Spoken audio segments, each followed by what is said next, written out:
Today, now it's on. Thanks, listeners. Today I'm with Fred. Fred, we have a how we met. I don't know. It in the beginning of the 2000s, somewhere in CIBC. But Fred can tell you Yep. us more about. Thank you so much, listeners, for joining us, and thanks, Fred. So please let the people know who you are, and there you go. Please. Okay. Thank you. Yeah, my name's Fred Bement, which is spelled like cement with a B.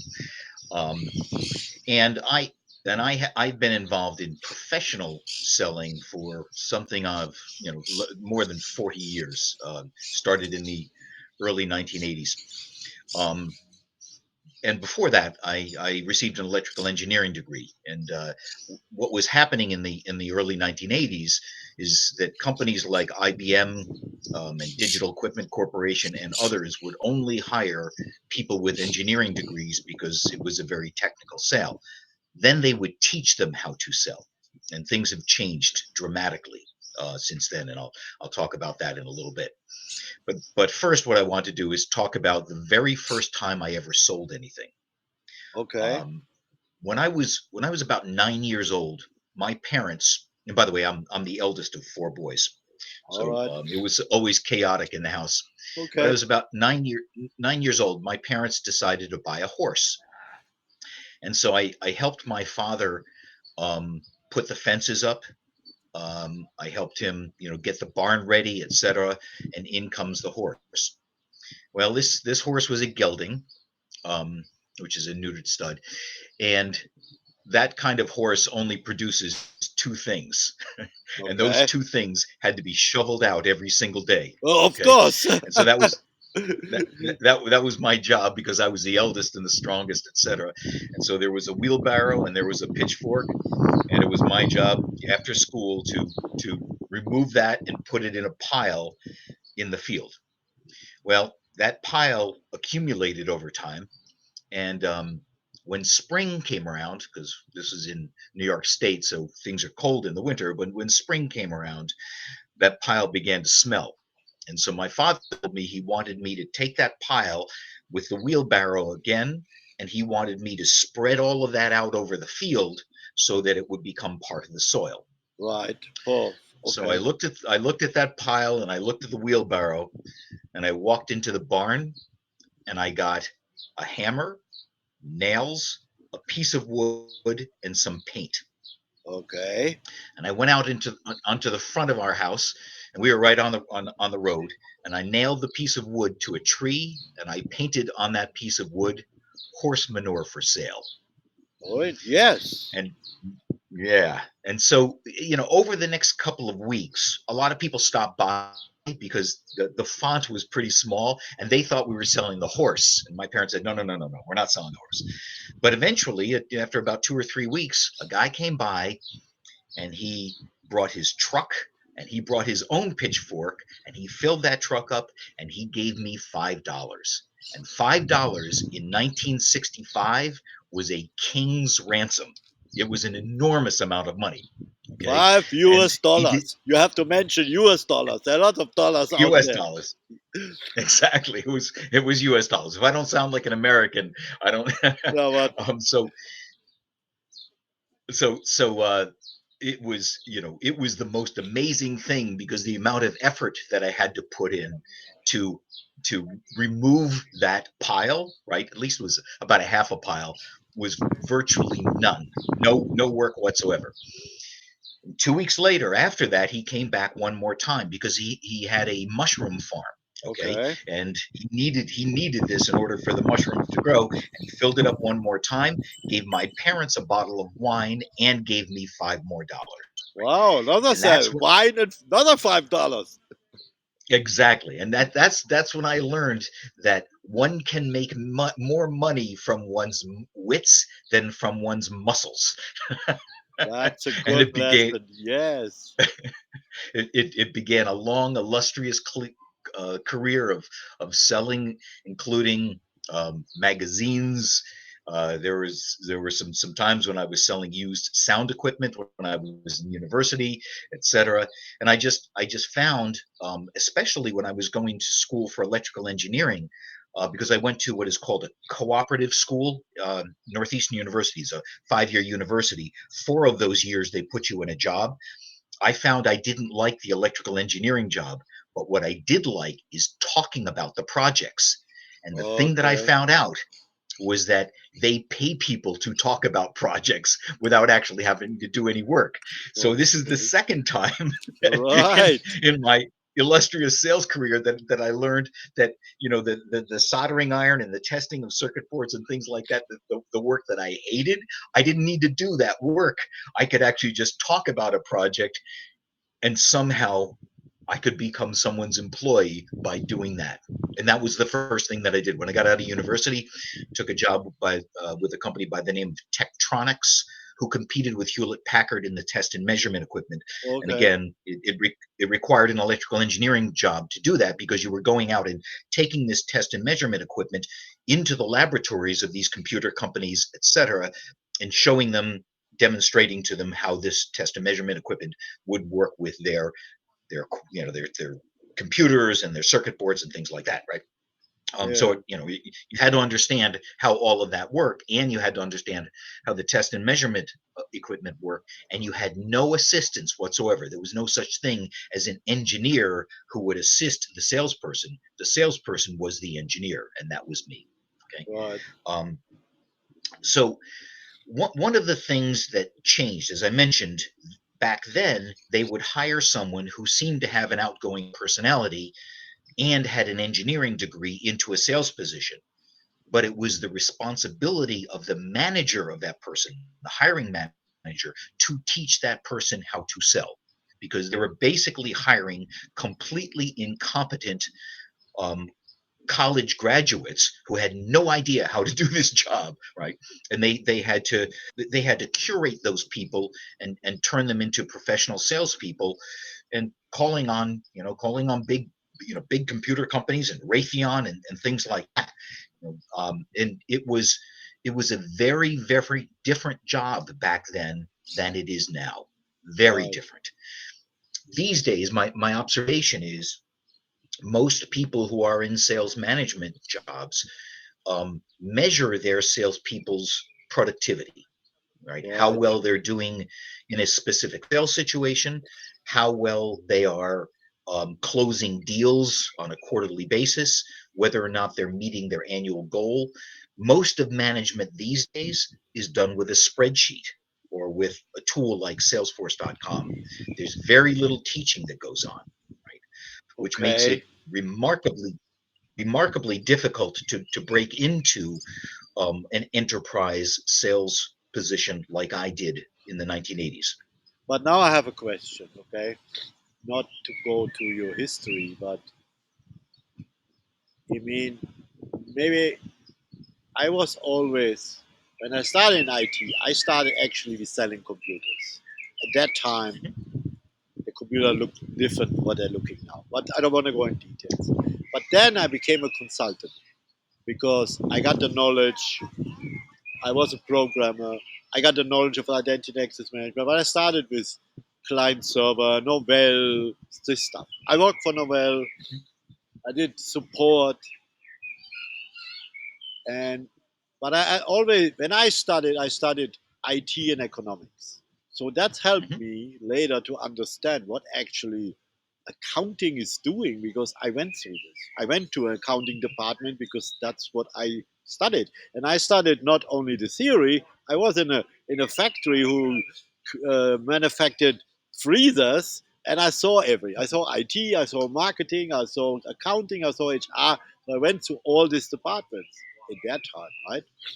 But mhm. that helped me later when I became a consultant. When I was with IBM, they called me a consultant, and what we had to deploy LDAP directories at that time, right? It was not Mhm. the fancy stuff.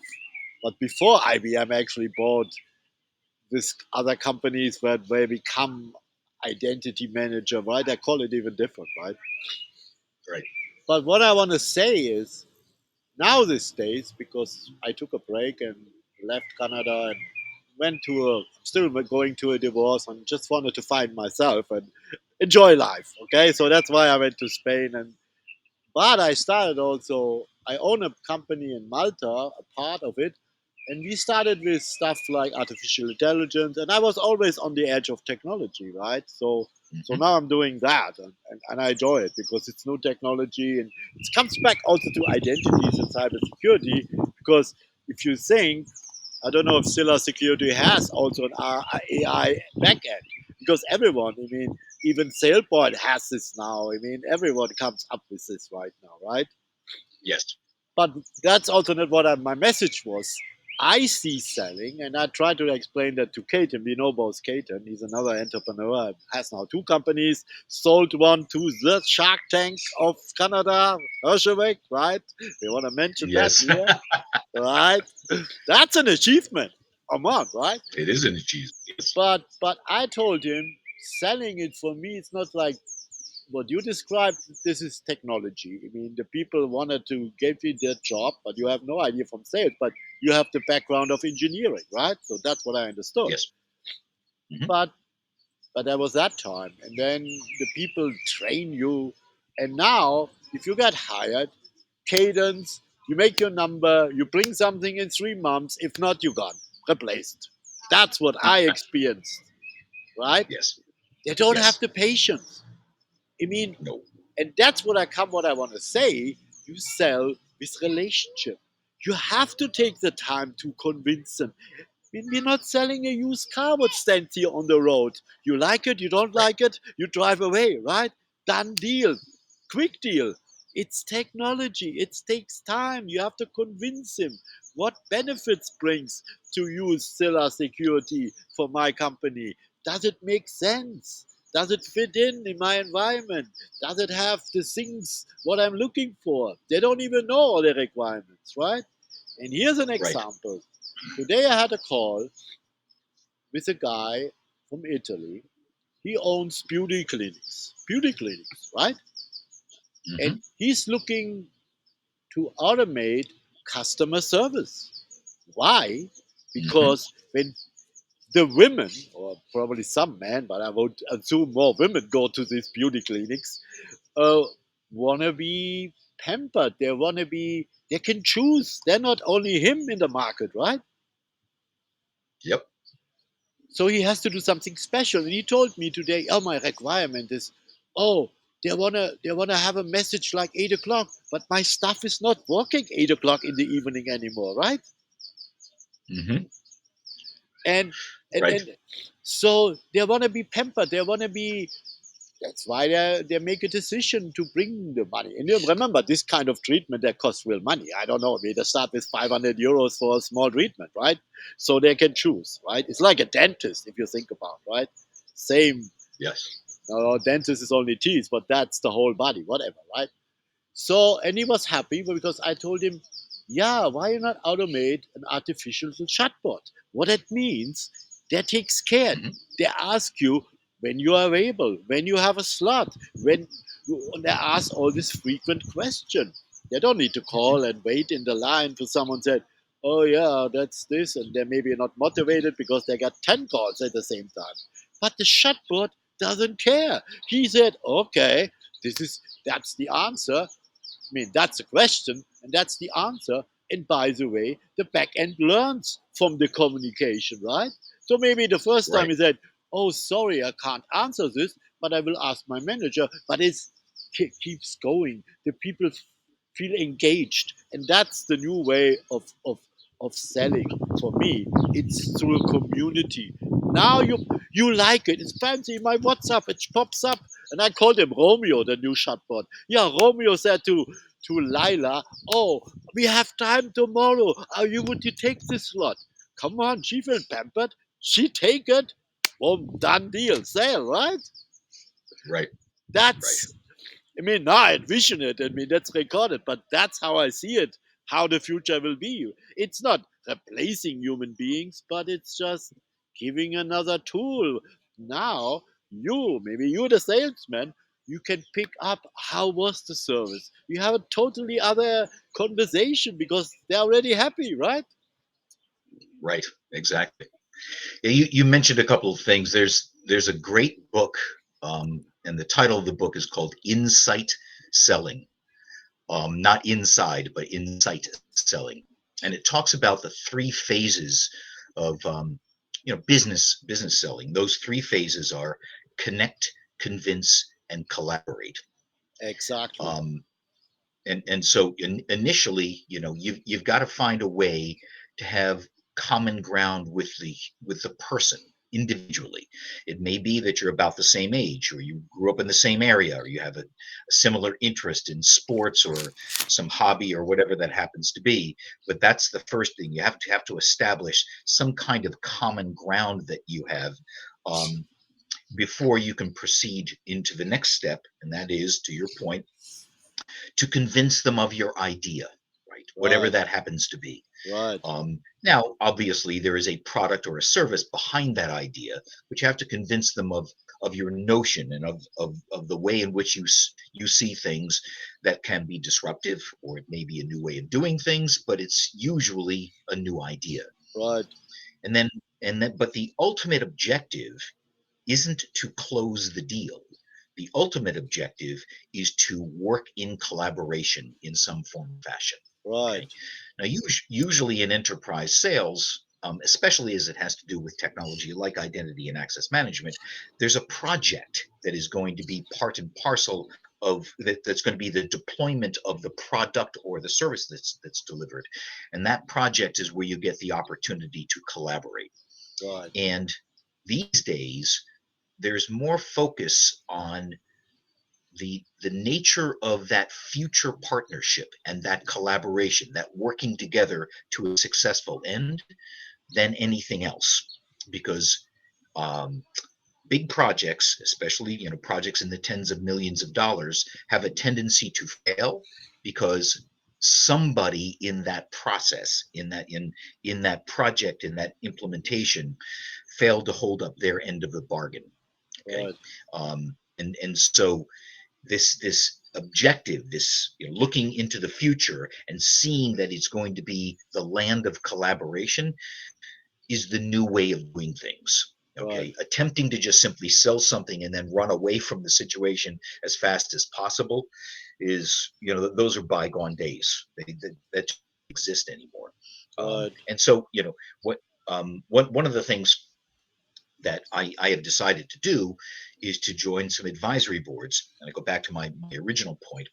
Um, and I am the teacher of the salespeople in those companies. I'm their mentor. Okay. Mhm. So management gets to manage the people, which is interesting, but it's something I don't want to do. Right. Right. That's Make. behind me. Okay. But what I get to do is I get to advise and I get to mentor and teach the young salespeople how to be more professional and how to be more business oriented in their efforts. And this conversation about connect, convince, collaborate comes up in every single discussion that I have with these new, relatively young salespeople. Right.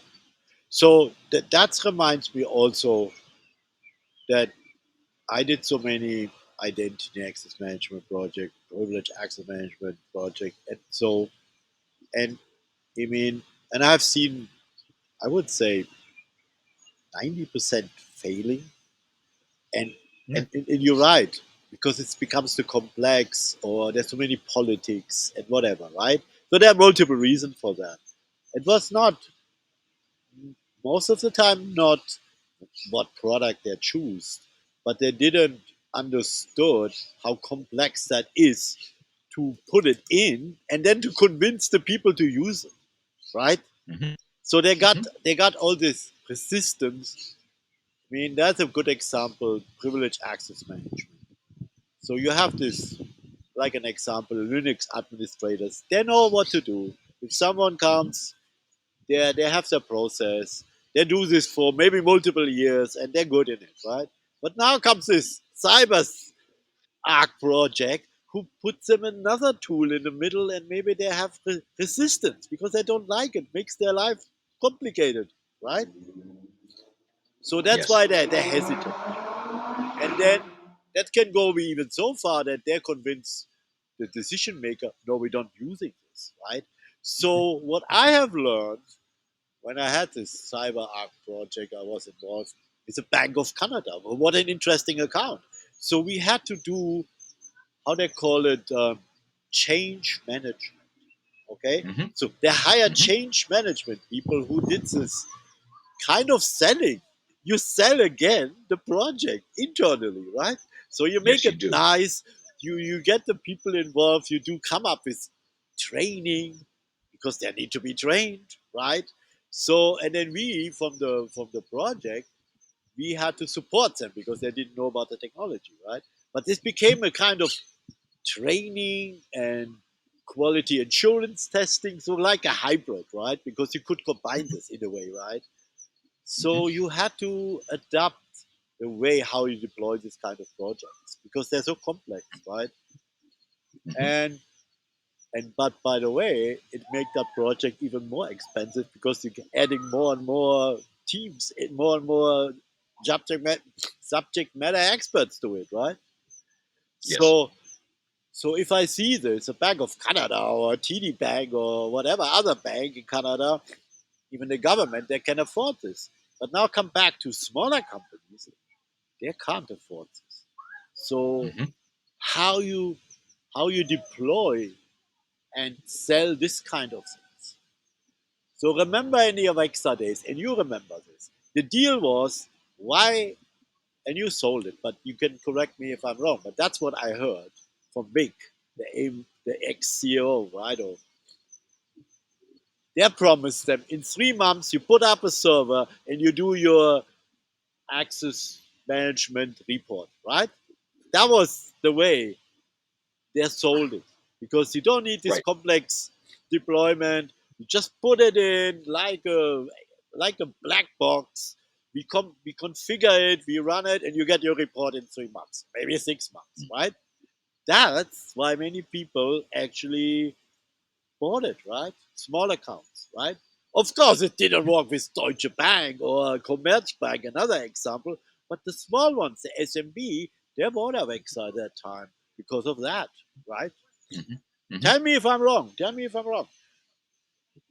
Yeah, I was mostly working with the large accounts, so there were other people who were responsible for um, SMBs. But I can tell you that Zilla has focused mostly on organizations that that are new to this, and because they're in the cloud and because their deployment methodology is really fast. I mean, really fast. They are a perfect fit for those organizations that don't have particularly sophisticated or large security organizations. And that Right, there was an absolute opening in the marketplace for this sort of solution, and Zilla has done a magnificent job of um, of discovering that opening and and filling it. They're doing it, and now what's happening? Now they have an established set of customers that have successfully deployed their products. Now they're swimming upstream. They're going after larger organizations because the products in the cloud, it can scale. So it's just a matter of right, getting some larger companies to move forward, and they've got some nice large name brand companies. Can't say who they are, but that have started off with initial deployments right, around access certifications, and now are moving into the access request, access approval, and access right. provisioning capabilities that Zilla delivers. So it's good that you mentioned that because, as I said, we work for the both companies for our listener. And I know Deepak, and I saw Dan is also involved. I heard so the right people are again involved in that company. Is that correct? Well, as I said to Caton, they put the band back together again. Huh? So how good is that, right? I like It's it. awesome. And it's it and it's evolved over time. I mean, I think the original reason why access certifications and governance was put into place is because of Sarbanes-Oxley Right, regulation in the United States, right?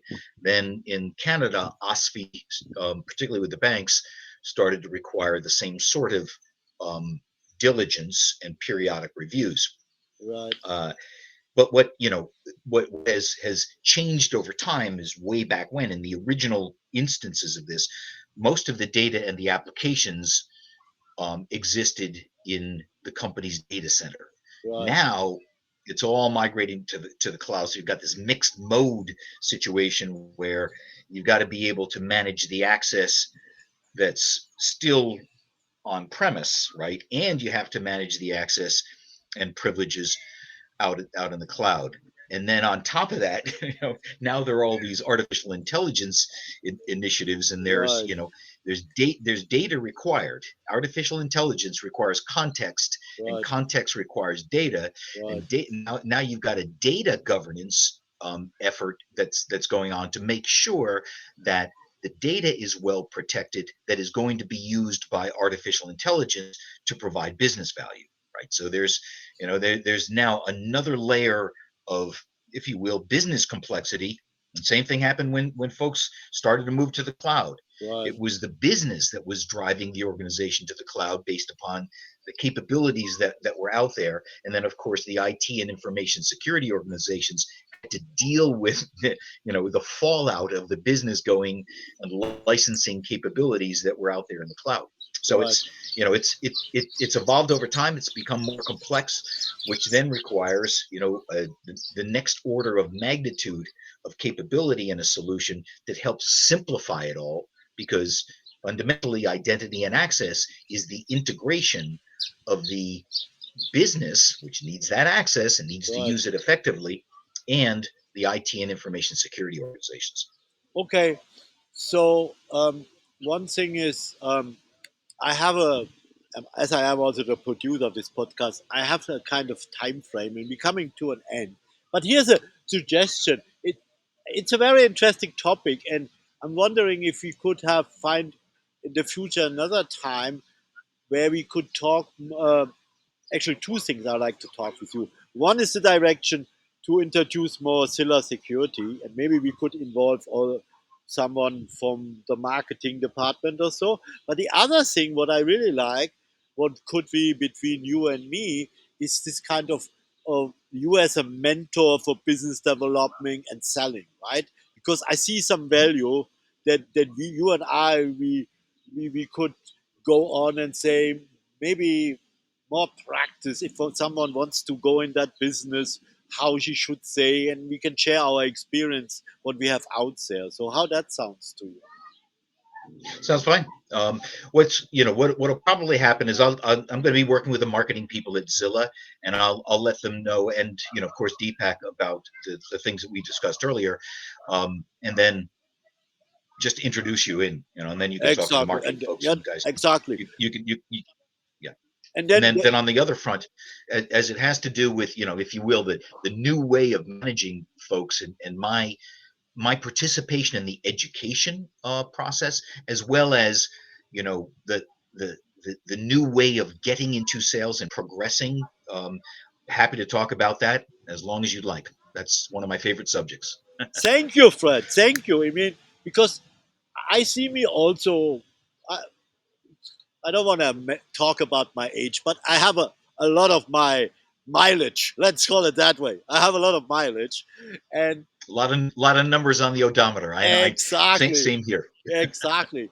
And I mean, now I come to a phase in my life where I like to give back the Mhm. stories, give back the knowledge, and I really like to collaborate with you.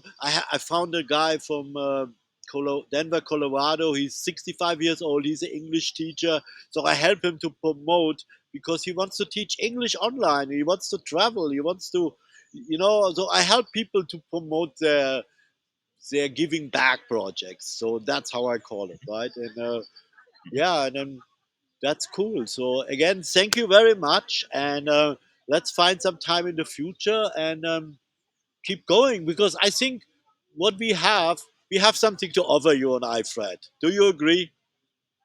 I agree. Yes. Okay, thanks, listeners. Thanks, Fred, and hope you join us next time.